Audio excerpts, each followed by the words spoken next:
Nursing home. Lives matter. Nursing home. Lives matter. I'm going to lead on another chant. Thank you everyone for coming today. One of the purposes of the gathering today to support our friends inside COLA was also to deliver a letter to H&H Hospitals, to Dr. Katz and Mr. Hughes and the admin there, to let them know what our demands are and why we're here today. This is a big copy of the letter which we will symbolically mail through to our friends inside COLA, and hopefully they will pass it to Mr. Hughes on Monday when he comes back to work. The letter is actually signed by Congresswoman Carolyn Maloney, Senator Jose Serrano, Assemblywoman Rebecca Seawhite, and Manhattan Borough President Gail Brewer, who's here today.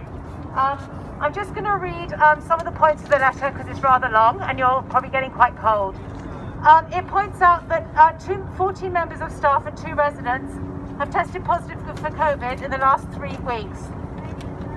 The letter stresses that there's an influx of COVID-19. If there's an influx of COVID-19 positive patients, if they open up the medical facility again, it will put the entire community at elevated risk, and that they oppose the transfer of patients from outside of COLA inside and the opening of the Roosevelt Island Medical Center. If they're unable to stop the opening of RIMC, we're asking that they hold a meeting with representatives from the community, COLA resident staff and elected officials to present a plan that can demonstrate that opening RIMC is the only option available. We're quite concerned that the lack of communication with the community and with other stakeholders has been very, very poor. COLA residents have also told us, and it's stated in the letter, the psychological toll of not being able to see family, and that in spite of state rules, there's been very little effort, we perceive, for them to try and enable visitation, and it's having a horrible toll. Over 280 days now, our friends have been inside, unable to have contact with family and friends on the outside. And adding to that, the whole area of the outside here was masked by yellow tape, and that's pretty unacceptable and traumatizing. It makes them feel that they're inside a prison, that they've done something wrong, that they have to be taped away. It's very unpleasant for them to be having a so-called free open space but be surrounded by police tape. And the ongoing issue that there is terrible Wi-Fi connection, and it doesn't seem that COLA are able to rectify this problem, and that in spite of having telephones and iPhones and tablets that can help our residents here get a bit more access to films and other entertainment, the Wi-Fi is so bad in some areas they can do nothing but sit there and look at the walls all day. So I'm just going to read an abbreviation of the letter. To achieve this, the community unanimously opposes the transfer of outside patients to the COLA campus and the reopening of the Roosevelt Island Medical Center. We believe bringing back the 350-bed operation to house COVID-19 positive patients will have a detrimental effect on the current COLA residents. We ask that you respond to this letter and confirm this will not happen. If you are unable to do so, we ask that you hold a meeting with representatives from the community, COLA resident staff and elected officials to present a plan that demonstrates that reopening RIMC is the only option available and can be done safely. Please remember that COLA is a nursing home, not a hospital, and the current population there is considered vulnerable.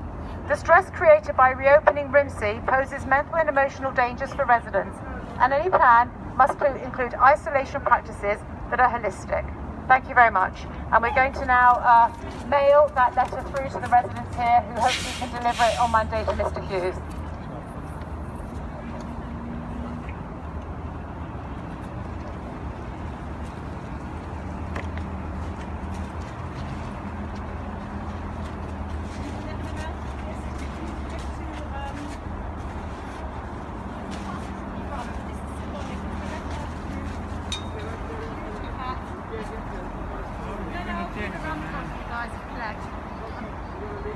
I'll leave it around the front.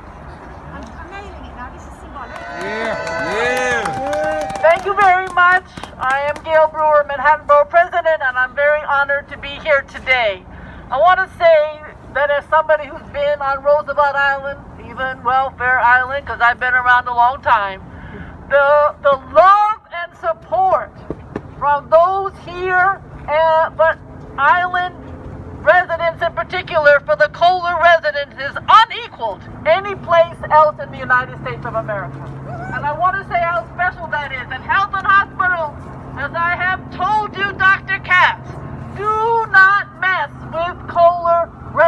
Do not mess with Kohler residents. Now, during the first pandemic wave, we were not successful in stopping those who have the disease from moving in. But darn right, we are going to make sure that does not happen a second time. And that's what that letter states. But I want to say why this is important. For all nursing homes, yes, but for Kohler residents in particular. The residents here are residents of the island. They are here as residents, beloved as part of a community. They want to be out in the community, and when they're out in the community, they are cheered. Every single person who's a resident here and who goes out and talks to the residents of the community is loved.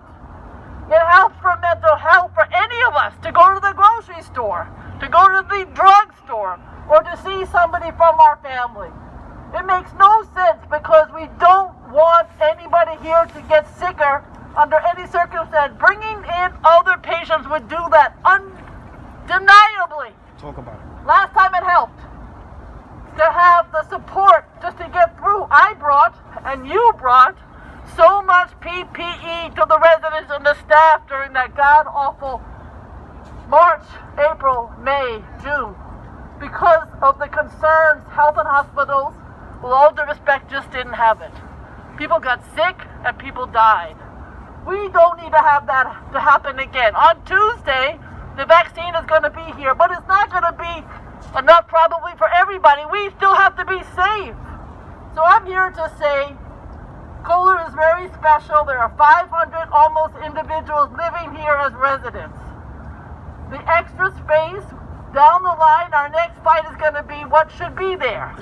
But our fight today is to say to Dr. Katz, and boy, is he tired of me talking about this topic, that under no circumstance should anybody who's got COVID be moved into the vacant rooms. Stay as it is. I don't think there's going to be an overflow in the hospitals, but if there is, this is not the place to bring patients. Not at all. Not the place. So I just want to thank Vincent Pierce. I want to thank Open Hearts. I want to thank the residents, the carers, the people who brought food and who garden here in the summer and who make the community, in the broadest sense of the word, such a special place. You're here, so you may not know. I have the whole borough. I don't see anything else like this. So thank you very much. You know, sometimes I think we're going to win, and darn right we're going to win this fight. Thank you very much. Yeah! Thank you so much.